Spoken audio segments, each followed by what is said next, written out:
Mathematics 4, Quarter 3, Week 5, Matatag Curriculum. For the competency, add dissimilar fractions using models. Add dissimilar fractions, 2 proper fractions, 2 mixed numbers, and a mixed number and a proper fraction. Content: addition of similar fractions. For day 1, using the fraction models, shade the part that corresponds to the fraction. Also, shade the corresponding part that is equivalent to the fraction on the left. The given fraction is 2/3.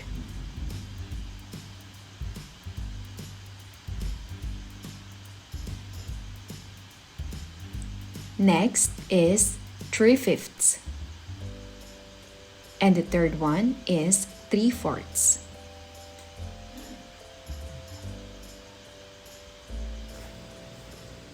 Identify the fraction equivalent to the given fraction. For number 1, 2/7. The choices are 4/16, 4/14, and then 28. Very good. The correct answer is 4/14. For number 2, we have 6/8. The choices are 2/4, 3/4, and 12/18. You're right. The correct answer is 3/4. Next number, we have 4/5. The choices are 5/6, 8/10, and 12/14. You're right. The correct answer is 8/10. Activity 3. Think, pair, share. Communicate and collaborate with a partner on explaining and identifying equivalent fractions.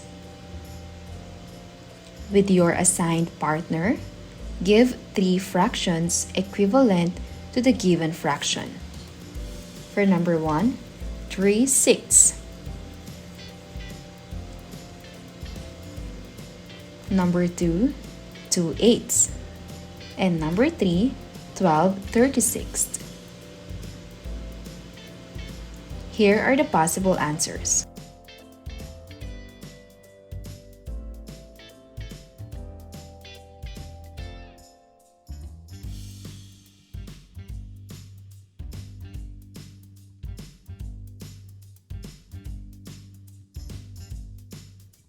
Find the missing number to complete the pairs of equivalent fractions.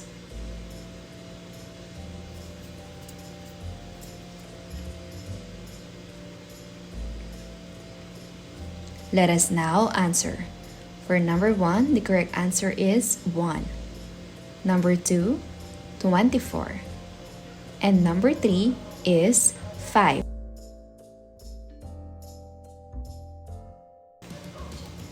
For the lesson purpose, sharing my piece of pie. Study the problem below. The materials are 4 cutouts of fraction disc, see figures below for reference, a ruler, a pencil, and crayons. Here is the situation. Anna, Ben, Claire, and Dan each have a whole pie. They decided to cut their pies. Anna cuts it into 2 equal parts, Ben into 3 equal parts, and Claire and Dan into 4 equal parts. Anna will share 1/2 of her pie. Ben will share 1/3 of his pie. Claire will share 1/4 of her pie, and Dan will share 2/4 of his pie.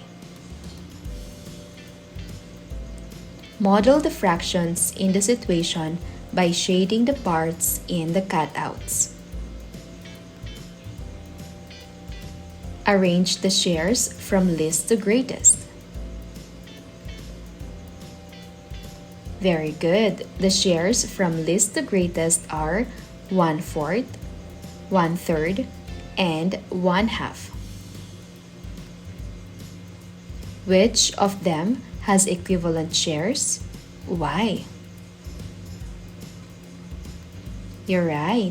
Claire and Dan have equivalent shares because both share 1/4 of their pie. What will be the total parts of the pie that Claire and Dan will share? You're right. The total parts of the pie that Claire and Dan will share is 1/4 plus 1/4 is equal to 2/4 or 1/2. What will be the total parts of the pie that Anna and Dan will share? You're right.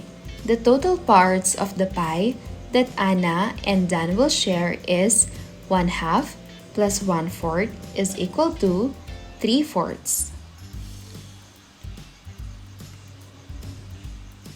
What will be the total parts of the pie that Anna and Ben will share? You're right. The total parts of the pie that Anna and Ben will share is 1/2 plus 1/3 is equal to 5/6. What will be the total parts of the pie that Ben and Claire will share? You're right. The total parts of the pie that Ben and Claire will share is 1/3 plus 1/4 is equal to 7/12. Activity 6 for subtopic 2. List common multiple. Review the concept of multiples of a number using the concept of skip counting and using the definition of a multiple of a number. Instructions: given the following number pairs, list down 10 multiples of each number in increasing order, then circle all common multiples and write them in the common multiples column.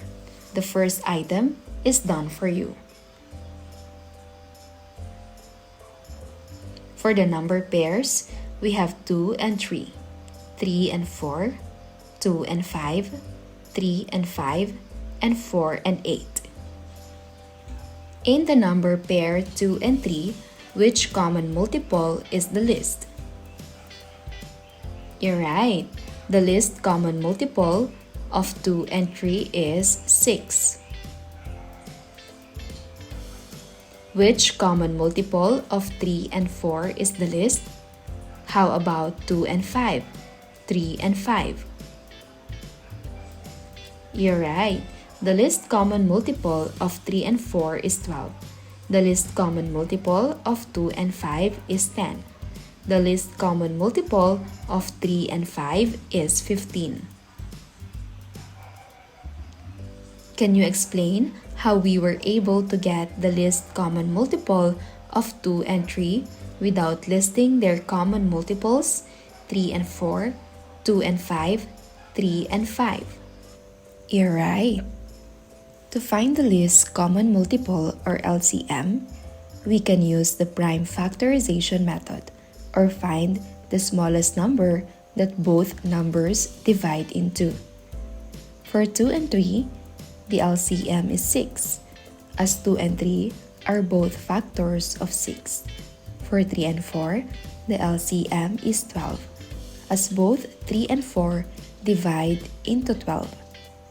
For 2 and 5, the LCM is 10, as 2 and 5 divide into 10. For 3 and 5, the LCM is 15, as 3 and 5 divide into 15. What is the least common multiple of 4 and 8? You're right. The least common multiple of 4 and 8 is 8. Let's discuss about adding dissimilar fractions using models. What is the sum of 1/2 and 1/3? After taking a look at the illustration, the answer is 5/6. Here is the equation math.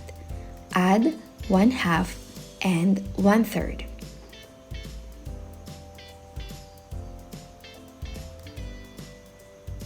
Example 2, add 6/8 plus 1/4.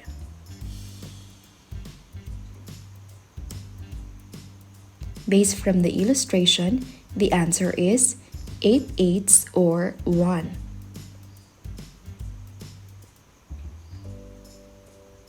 Example 3, what is the sum of 1/2 and 2/3?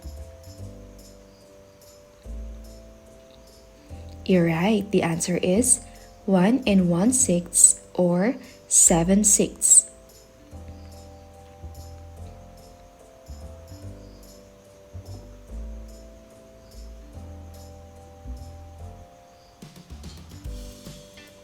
Example 4. What is the sum of 2 and 1/4 and 3 and 1/3? You're right, it is 4 and 7/12. Example 5. Add 1 and 2/5 plus 1/2.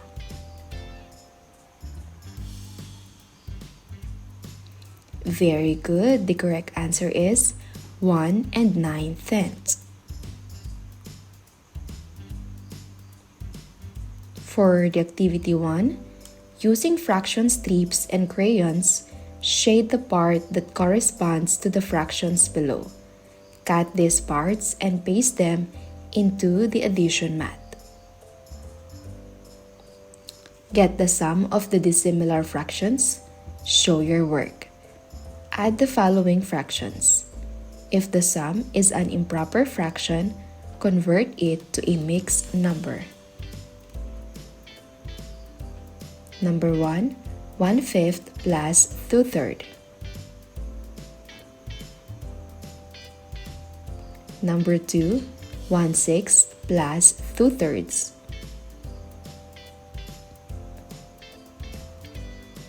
Number 3, 2 and 4/10 plus 1/5.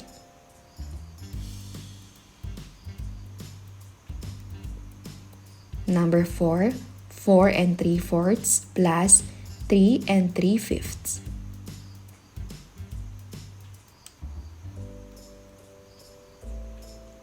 Here are the answer key. For number 1, 13/15. 2, 5/6. 3, 2 and 6/10. And number 4, 8 and 1/8.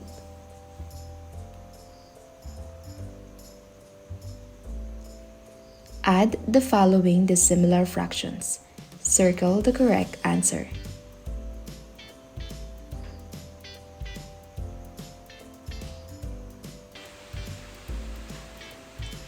What is the sum of 1/2 and 1/3? Solution. The answer is 5/6. What is the least common multiple of 2 and 3? You're right. The least common multiple or LCM of 2 and 3 is 6. Observe the sum of 1/2 and 1/3. 5/6. How is the denominator of the sum related to the LCM of 2 and 3? Very good. The denominator of the sum, 6, is the same as the least common multiple or LCM of 2 and 3. The LCM determines the denominator of the sum when adding dissimilar fractions. Using LCM of the denominator or least common denominator. Add 1/2 and 1/3. Solution. Step 1. Determine the LCD of the given fractions. So the LCD is 6. Step 2. Use the LCD to make the given fractions similar.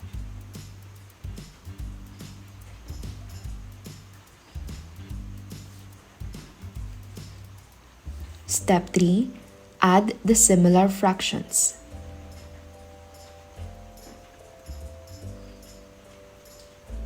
One-half plus 1/3 is equal to 3/6 plus 2/6 is equal to 3 plus 2, 6. Thus, the answer is 5/6.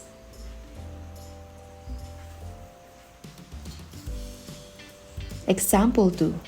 What is the sum of 2 and 1/4 and 3 and 1/3? Here's the solution. Step 1. Determine the LCD of the given fractions. The LCD is 12. Use the LCD to make the given fractions similar.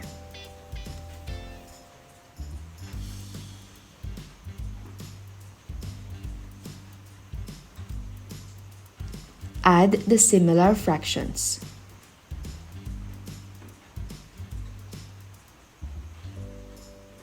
The answer is 5 and 7/12.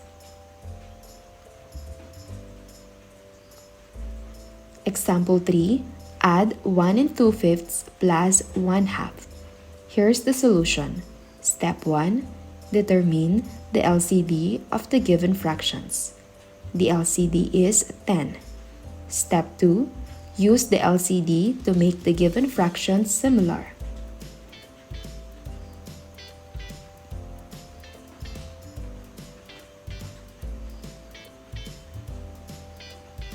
Step 3. Add the similar fractions.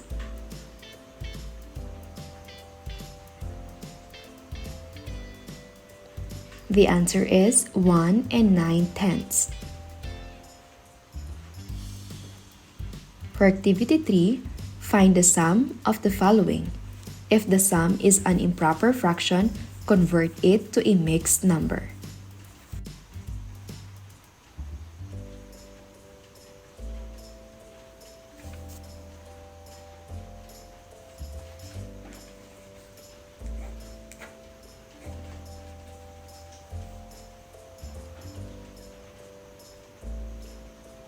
For number 7, 8, 9, and 10.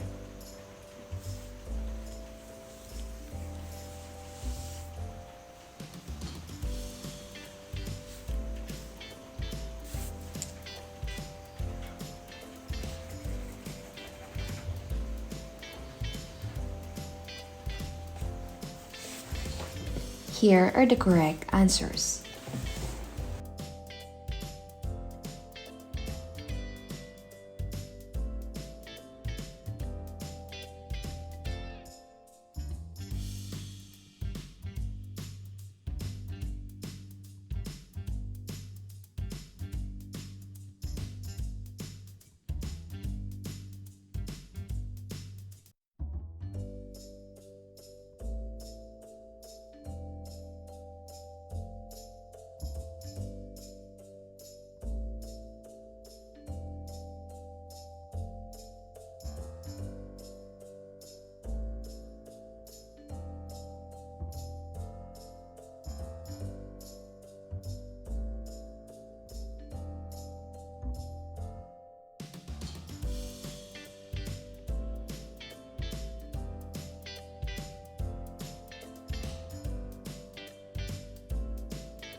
Regine added 2 and 3/10 and 3 and 4/5. She got a sum of 6 and 1/10. Is she correct? Show using fraction strips that Regine's answer is correct.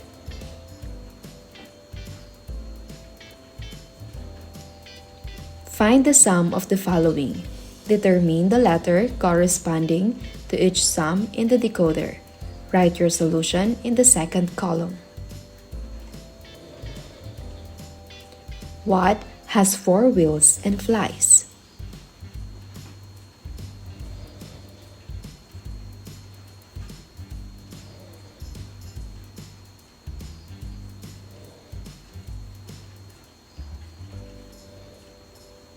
For numbers 3 and 4.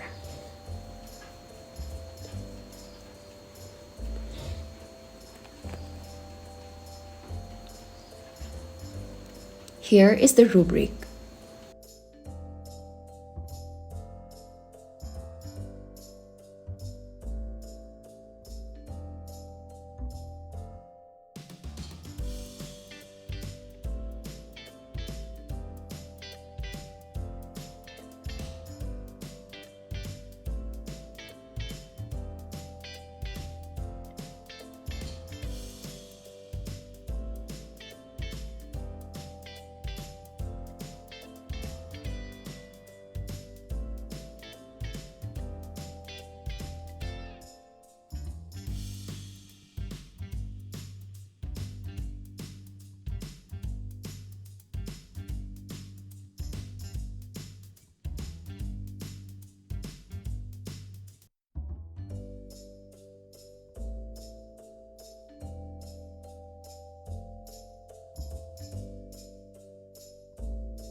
Here are the correct answers.